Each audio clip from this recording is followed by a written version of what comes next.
Good morning, everyone.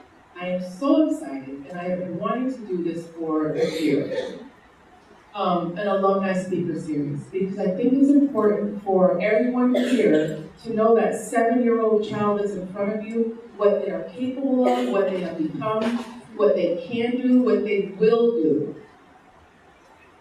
if we believe in them. So we are going to be doing a monthly alumni speaker series, and we're going to kick it off with one of my favorite alums, DeShawn Gibbons. You're going to give him a round of applause. I just want to tell you something. So, last summer I had lunch with DeShawn and Mr. Bill. And I've been here for a long time, but I didn't remember DeShawn as a student when I was here. But listening to him, I probably talked about this man every month. Last year, you can imagine, and tears welled up in my eyes listening to him about what his experience was here at the school. And he's going to talk about that to you, but I want you to listen with the ear of, this is 7-year-old DeShawn in front of me. And what am I going to do to crush him? Or what am I going to do to encourage and support him? So, without further ado, it is my absolute pleasure to introduce our first alumni speaker, DeShawn Gibbons.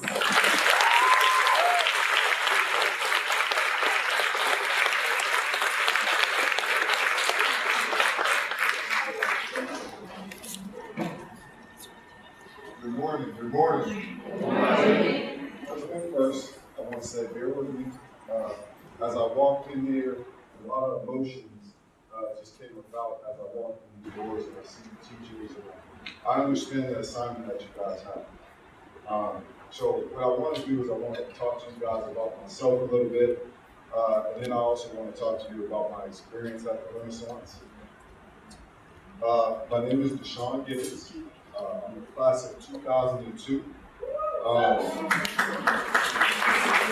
Thank you.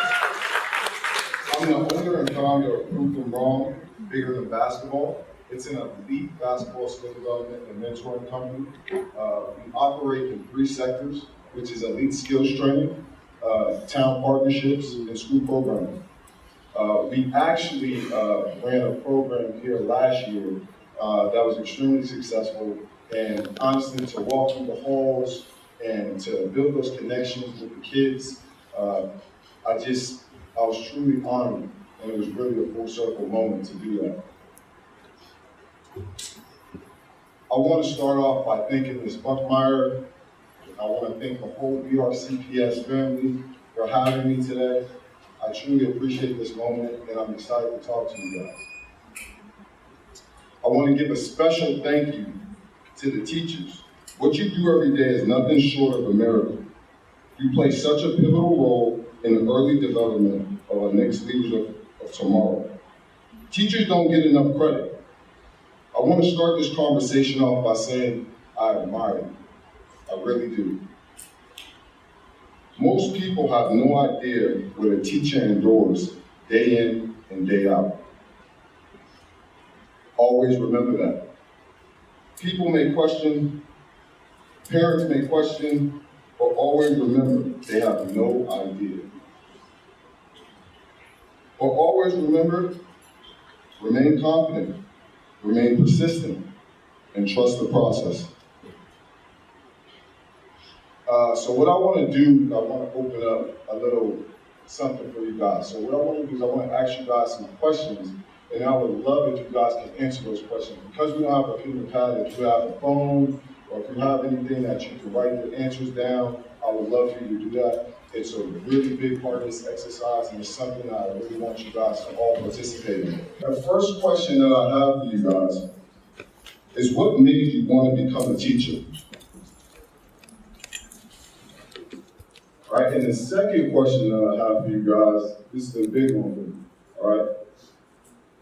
Why did you choose BRCPS out of all the schools in Massachusetts? You had a lot of options, and you chose to be here. Why is that? All right, I want everybody to hold on to those answers. And then at the end, we'll all be silent. All right, so what I would like to do is I'd like to share, I guess, my story, or my story at BRCS. All right, remind you, I'm going to say BRCS because this used to be Boston Renaissance Charter School before it was Boston Renaissance Charter Public School. So I will say BRCS. All right, so please bear with me with that. My story at BRCS didn't start off as an exemplary student. I struggled academically and behaviorally. It got to the point where the school wanted to kick me out. To be honest, looking back now, I totally agree with that decision. I agree with that decision because the school was forming a new identity and culture. And I just didn't take to it well. I thought I was above the rules. Man, did I get hungry. It was in that moment I had a decision to make. I shape up or get shipped out. So the question is, how does a kid go from being almost kicked out of school to being the speaker in front of you today? I want to share with you a couple of key points I feel helpful. Number one, understanding. Having someone that cares about you enough to try to understand you as a human. Most children in the inner city are dealing with more than you can see. You might be their first positive experience. Finding ways to connect and bridge that gap between teacher and student goes a long way. My first understanding experience was my 5th grade teacher, Miss Nevins and Mr. Bill.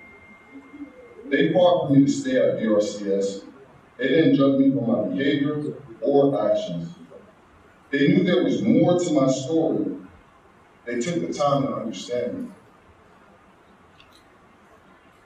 And through that understanding, we built a bond.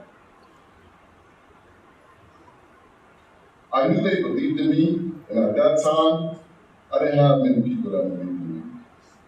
I didn't grow up with a mom or a dad. My grandmother raised 4 siblings, and to say I lack structure would be an understatement. Mr. Bill and Ms. Nevins played a huge role in giving me stability and turning. I thank them for seeing me before I could see myself. Number 2, discipline. We have rules to follow. We also had an expectation of how we were supposed to conduct ourselves on a daily. The discipline and accountability I learned, I thank my teachers for every day. From Mr. Singleton making me tuck in my shirt, to teaching me how to tie my tie, to letting me know men don't wear their pants like that. Ms. Thompson always expected greatness from us. She never allowed us to make excuses, not because she was tough, but because she knew we were capable of. Today, the teachers who took it easy on me don't stand out in my mind. I always remember the ones that challenged me. I didn't get it back then, but I sure do get it now. And I thank those teachers for preparing me for the real world. Number 3, open-minded.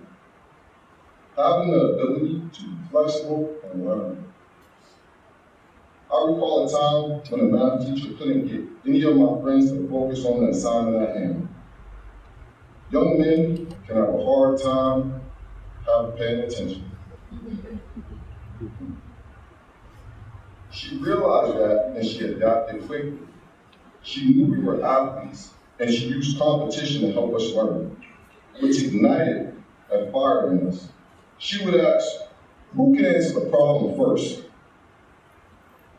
Questions like this shifted our entire outlook.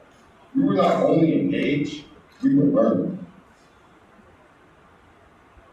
I say all that to say, Be flexible, and also have enough grace to realize that sometimes you can learn from your students, no matter their age.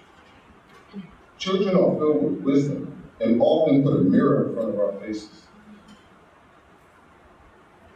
Number 4, delayed gratification. Delayed gratification.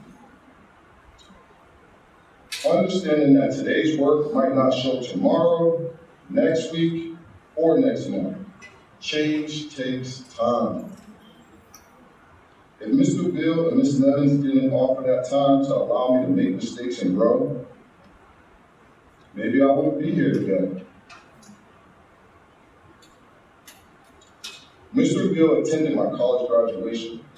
He took a chance on a little boy from Roxbury dealing with trauma that he didn't even understand. For that, I'm forever grateful to Mr. Bill. He always told me, when an opportunity arises, pass it forward. And that's what I aim to do every day. Mentorship plays a huge role in youth development.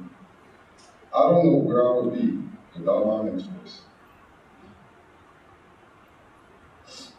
Pardon me.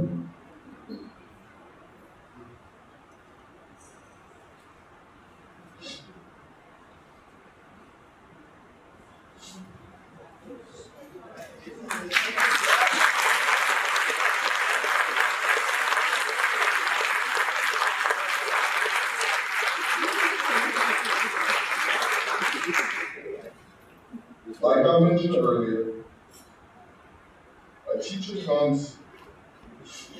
job comes with many challenges.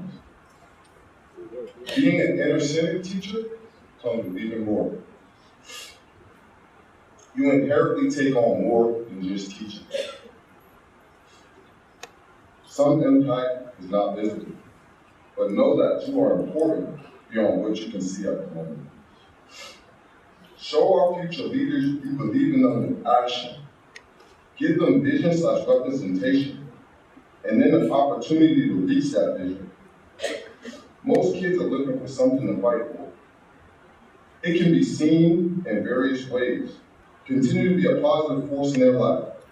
You just never know what you're sowing into them. This year will have its moments. You will have moments you doubt yourself. You will have moments of higher emotion.